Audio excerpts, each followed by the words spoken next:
Muy buenas tardes y muchísimas gracias por invitarme a colarme, a participar, aunque sea online, en esta entrega de reconocimientos del Laboratorio de Innovación Social de la Universidad de La Laguna. Me hace especial ilusión, sobre todo, porque creo que estos reconocimientos aciertan de forma plena cuando intentan premiar iniciativas de innovación social que tengan como leitmotiv, que tengan como razón de ser una innovación transformadora. ¿Por qué digo esto? Porque creo que estamos en momentos en los que todos los grandes retos a los que nos enfrentamos como humanidad necesitan mucha innovación, pero además necesitan que esa innovación sea capaz de transformar las cosas. Por eso me ha gustado muchísimo este título de innovación transformadora. No consiste solamente en innovar o en innovar por innovar, sino que consiste en aplicar la innovación a esas transformaciones de fondo que necesitamos hacer para asumir esos retos. ¿Y cuáles son esos retos?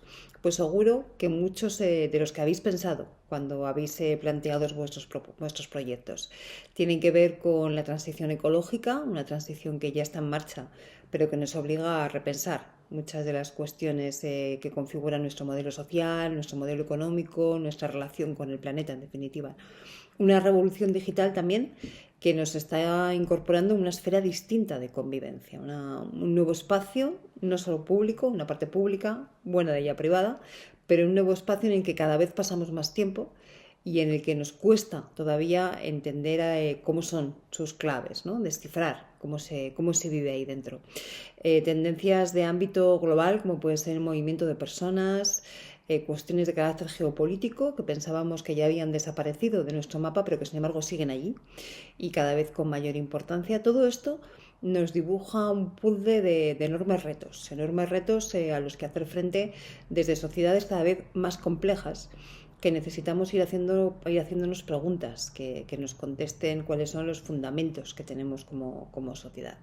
Fijaros que solamente una de estas cuestiones, por ejemplo, la de la transición ecológica, cuando intentamos avanzar por esa idea, enseguida nos topamos con la necesidad de repensar conceptos que son claves en las sociedades, ¿no? Conceptos como desarrollo, crecimiento, progreso, bienestar. ¿Qué es el bienestar? Si está dentro de los límites del planeta. ¿Cómo definimos ese bienestar para que efectivamente sea posible para las generaciones actuales y para las que vendrán? Bueno, pues son debates de fondo que necesitan innovación, necesitan mucha imaginación y necesitan además que lo hagamos de una forma distinta a como hemos estado haciendo las cosas. Se quedaría por el camino, digamos, ¿no? El incorporar iniciativas de innovación, por ejemplo, para hacer frente al cambio climático, que no tuvieran en cuenta las desigualdades sociales, ¿no? O que no tuvieran en cuenta la perspectiva de género, que tiene mucho que ver con las cuestiones de sostenibilidad. Por lo tanto, nos damos cuenta de que cada vez que vamos avanzando por estas líneas y por estos senderos de transiciones, tenemos que ir incorporando fenómenos que den respuesta a las necesidades globales con visiones distintas y con actores también diferentes. Porque los actores en sociedades democráticas y complejas, como son las nuestras, son cada vez más. Antes probablemente las políticas eran más sencillas, primero porque había menos partidos políticos y segundo porque quienes configuraban la conversación pública y la toma de decisiones también eran menos, era un número más acotado. Hoy, sin embargo, resultaría impensable que cualquier política pública, sobre todo las que tienen que ver con esos procesos de transformación o de transición, se hiciera solamente mediante los boletines oficiales, es decir, mediante el legislador, o que se hiciera solamente mediante la acción de las empresas o de los fondos de inversión, o simplemente por la sociedad civil, ¿no? Pensad en cualquiera de estos retos que estamos hablando. Ninguno de ellos se podría abordar si se hiciera solamente por alguno de esos actores. Necesitamos, sin embargo, que esos actores trabajen conjuntamente para avanzar hacia esos retos. Y eso significa también repensar el rol de los actores. Por ejemplo, en el debate sobre lo público. ¿Cuál es el papel del Estado? ¿Cuál es el papel de lo público? Tradicionalmente, las ciencias sociales hemos vivido siempre esta aproximación como un debate sobre si el Estado tiene que ser más grande o más pequeño, tiene que tener más competencias o menos, tiene que tener más funciones o dejar más espacio a lo privado. Hoy en día, sin embargo, vemos que ese debate ya se ha quedado viejo, que en realidad lo que tenemos que repensar es el Estado como aquel que tiene la legitimidad democrática para habilitar el espacio en el que se junten el resto de actores desde su tutela, desde su liderazgo, para poner en común los diagnósticos de los problemas y las posibles salidas que se le pueden buscar.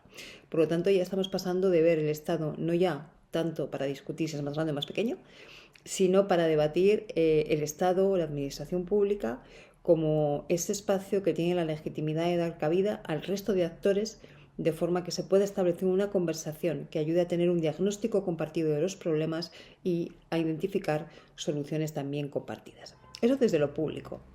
Pero ¿qué ocurre desde el punto de vista de las empresas? Las empresas cada vez está más claro, cada vez es más evidente que no podemos entenderlas como algo al margen de la sociedad. Lo que una empresa hace en el ámbito de una sociedad determinada, más allá de cumplir la ley, que eso es inapelable, lo que una empresa hace, decía, configura una sociedad. Si una empresa decide limitar el nivel de desigualdad salarial de sus empleados, ¿no? Que no superen más de una ratio correspondiente, está ayudando a hacer una sociedad más equilibrada, más igualitaria. Si, sin embargo, una empresa permite que el nivel de desigualdad salarial sea muchísimo, pues estará contribuyendo a hacer una sociedad más desigual, con mayores desigualdades, con todo lo que eso supone, ¿no?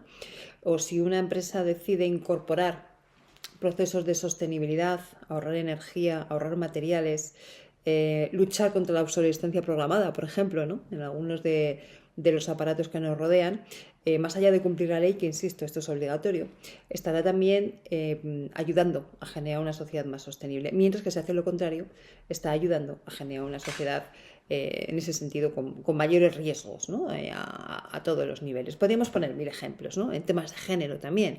Si una empresa tiene políticas decididas de igualdad de género, está ayudando a hacer una sociedad más igualitaria. Si, sin embargo, no las tiene o incluso tiene las contrarias y la inercia va llevando hacia lo contrario, está contribuyendo a que se perpetúen las desigualdades y de los problemas de discriminación por género que hay en la sociedad. Por lo tanto, la empresa es ya un agente político, podemos llamarle social si queremos, pero es un agente cuyas decisiones influyen de forma clarísima en el conjunto de la sociedad, y tenemos que pedirle responsabilidad en ese sentido y ayudarle también en ese sentido.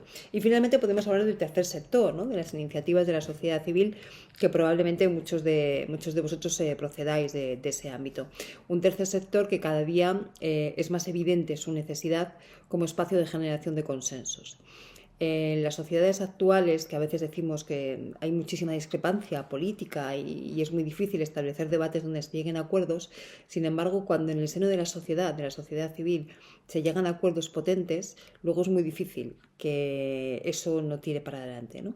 Y esos acuerdos se suelen llegar gracias a la labor que hacen entidades sociales pequeñas, medianas, grandes, de ámbito local, nacional, internacional, pero que van fraguando una serie de alianzas entre actores y que van consiguiendo llegar a la sociedad de una forma mucho más eficaz a lo que pueden hacer los gobiernos o el ámbito empresarial, ¿no? Por lo tanto, necesitamos también una sociedad civil activa que se entienda a sí misma como un espacio de generación de acuerdos y de generación de consensos sociales. Fijaros que estamos hablando nada menos de 3 actores, lo público, lo privado y lo social, que están ahora mismo en un proceso de transformación tremenda para poder asumir los retos que tenemos por delante, ¿no? Entonces, cuando hablamos de innovación transformadora, en el fondo de lo que estamos hablando es de cómo cada uno de estos actores y otros que podíamos citar, podríamos hablar también del ámbito académico, estamos en sede universitaria, ¿no? Y cómo necesitamos que el conocimiento que generamos en las universidades, en los centros de investigación, en el mundo científico, se ponga al servicio de la transformación social, que sería otro tema muy interesante para tratar. Pero bueno, estos actores de alguna forma se están todos repensando, haciendo un ejercicio de innovación. Pero insisto en la idea que decía al principio, que es la que da título a estos reconocimientos. No consiste en innovar por innovar, consiste en innovar para asumir los retos que como sociedad tenemos por delante, y eso significa transformar. Cuando innovamos necesitamos transformar todas esas estructuras, las cuestiones que tienen que ver con cómo nos comportamos, los parámetros fundamentales de una sociedad, para poder ir asumiendo así los retos que tenemos por delante. Por eso me ha parecido especialmente acertado la idea de innovación transformadora. Y me ha gustado muchísimo que se haga desde el campo de la innovación social, porque en definitiva es allí donde tenemos ahora mismo los grandes retos. Normalmente cuando hablamos de innovación, la cabeza se nos suele ir a temas que tienen que ver con la innovación tecnológica, con la innovación científica a veces, con la innovación financiera en algunos casos, pero muy pocas veces pensamos en innovación social cuando hablamos de la idea de innovación. Y esa noción de innovación social nos remite al centro que en estos momentos se está presentando como uno de los principales escollos para que podamos avanzar en esos retos que tenemos por delante.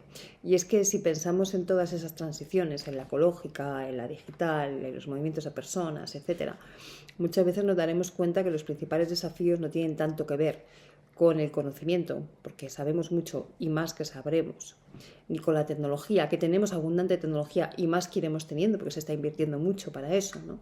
Sino que tienen que ver fundamentalmente con la gobernanza de esas transiciones. ¿Qué quiere decir gobernanza? Bueno, pues básicamente es preguntarse quiénes tienen que tomar qué decisiones en ese proceso de transformación, de forma que sean eficaces para alcanzar los objetivos que cada uno de esos desafíos nos plantean. Cómo se toman las decisiones, por ejemplo, para cambiar un modelo energético en un país como el nuestro. Quién tiene que tomar qué tipo de decisiones para que en una comunidad autónoma, en unas islas, en un municipio, se plantee, por ejemplo, poner una comunidad energética mediante energías renovables. ¿Quiénes son quienes toman esas decisiones de forma que sean eficaces? ¿Consiste en que el ayuntamiento de turno o el gobierno de turno lo ponga en marcha solamente? No. ¿Consiste en que haya una empresa que decida impulsar esa iniciativa? No solamente.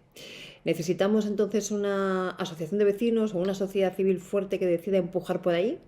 Me temo que si están solos, tampoco. ¿Qué necesitamos? Pues probablemente lo que decíamos al principio, esto es un ejemplo práctico, ¿no? Poner en la misma mesa a las administraciones públicas, al sector empresarial y al sector social para ver cómo asumir el reto de descarbonizar, por ejemplo, una isla, o de cambiar la energía de un municipio para incrementar su producción de renovables, etcétera, etcétera. Esos son procesos de gobernanza y esos son procesos que tienen mucho que ver con la innovación social. Cómo se hace, quién lo hace, con qué legitimidades, cómo se llegan a esos acuerdos, qué tipo de estímulos hay que poner para que eso haga falta. Eso es donde creo que en estos momentos está buena parte del debate sobre todos los retos que tenemos por delante, sobre la transición ecológica, sobre la revolución digital, sobre sociedades cada vez más mixtas, más diversas, ¿no?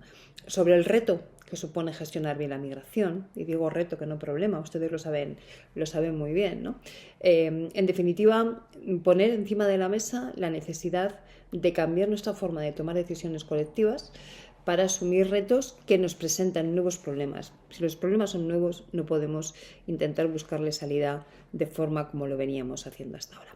Así que insisto en el agradecimiento por invitarme a participar de alguna forma de la entrega de estos reconocimientos.